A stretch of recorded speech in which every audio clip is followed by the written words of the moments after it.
Windows 11 26H2 is just around the corner, and if you're expecting a massive Windows redesign, dozens of new features or any revolutionary changes, I have some surprising news for you. 26H2 will contain almost nothing of the sort. In fact, Microsoft is essentially taking a completely different approach. However, there are a few changes that every Windows 11 user should be aware of. Windows 11 26H2 is expected to be released around fall 2026. Windows latest is expected to be released around October, although Microsoft hasn't announced the exact date yet. And here is the interesting part. 26H2 will not be a full-fledged platform update. If you're currently running Windows 11 24H2 or 25H2, the upgrade to 26H2 will be handled through a small enablement package. In other words, Microsoft is essentially activating the new version over the existing system. Therefore, installation should take just a few minutes, and the system requirements won't change. But then the questions arise. What exactly we will get in this new version of Windows? Starting with Windows 11 26H2, Windows backup for compatible devices will be enabled by default, unless the administrator has previously configured a different policy. Microsoft is renaming it to Windows Settings Backup and Restore, and the system will be able to save to the cloud Windows Settings, a list of apps from the Microsoft Store, some personal files and changes.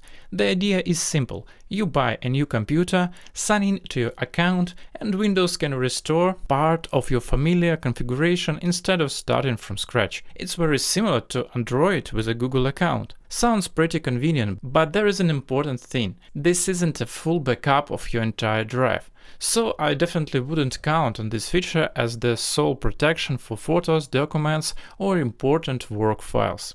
But what if important files were accidentally deleted after a system crash or disk misuse? Today I'm using Share for DDIG to recover deleted files. This data recovery program can work not only with regular local drives but also with external drives and other storage devices. It's pretty simple. Select the drive where the lost file was located and start scanning. 4DDIG supports over 2000 file types from photos and videos to documents and other data. I like that there are no complicated settings to navigate, simply select the drive and start the search. After the scan is complete, the program displays the files found, which you can preview before recovery.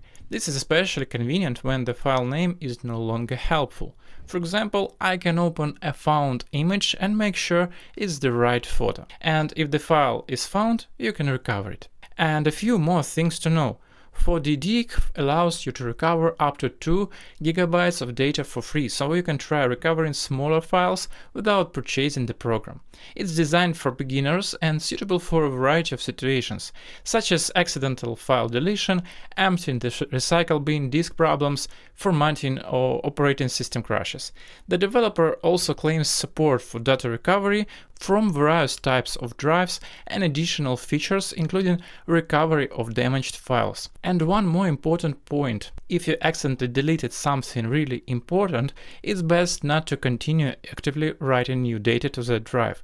New data can override the space where the deleted files were located, making them more difficult to recover. Therefore, it's best to have such a tool in hand. If you want to try Share for DDIG, I'll leave a link in description and pinned comment. Get 20% off when you order now. And speaking of Windows 11 26H2, the second change is related to Windows itself. In 26H2, point-in-time restore should be enabled by default. It allows the system to create restore points so that if a problem occurs, you can return Windows to a previous state. And this is the first update to one of the long-standing features that dates back to ancient versions of Windows. It's also a very important feature, and previously it was disabled by default. I always recommend using it, especially if you like optimization.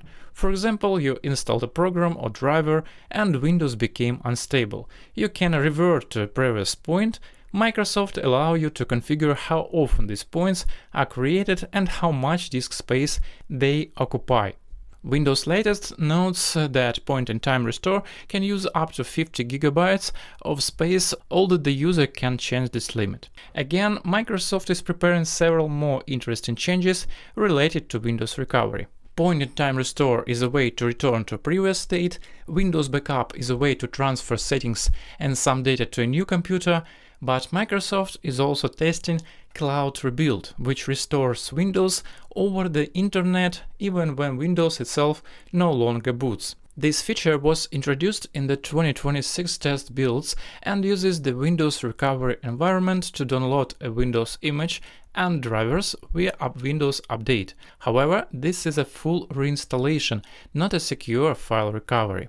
And this is perhaps much more interesting than just a new menu design. Microsoft is gradually transforming Windows recovery from a collection of disparate tools into a coherent system.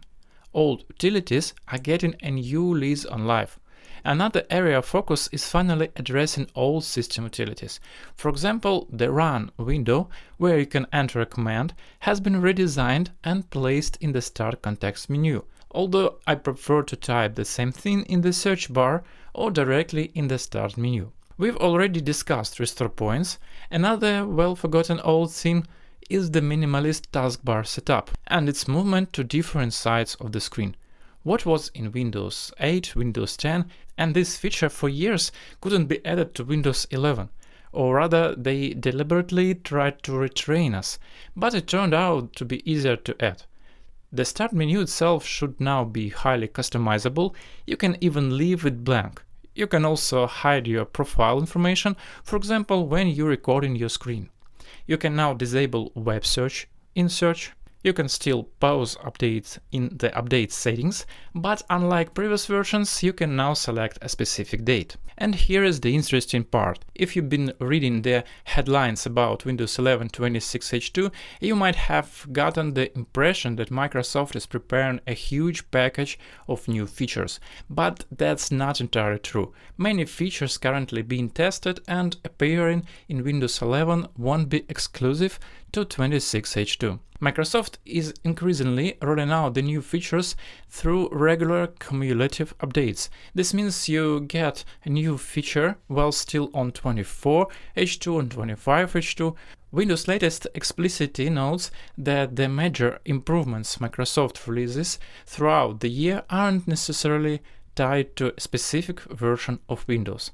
Therefore, 26H2 is more of a new Windows servicing point than a completely new Windows, although it does include new features along with improved AI capabilities, especially if you have a Copilot-compatible PC.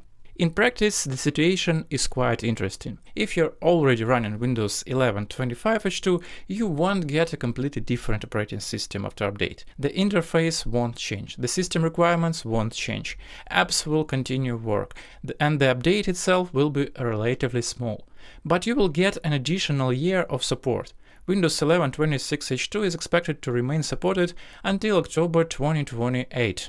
And this seems to be Microsoft's main goal, not to break a working platform every year, but to continue developing it with small updates. So, in short, Windows 11 26H2 is not a revolution. It's more of an update that makes Windows a more stable and long-lasting platform. Do you think Microsoft is right to keep the platform largely unchanged in 26H2? Or are you expecting many more new features from the new version of Windows? Let us know in the comments. And if you want to learn about performance tests of the new version of Windows 11 and subsequent updates, subscribe to the channel.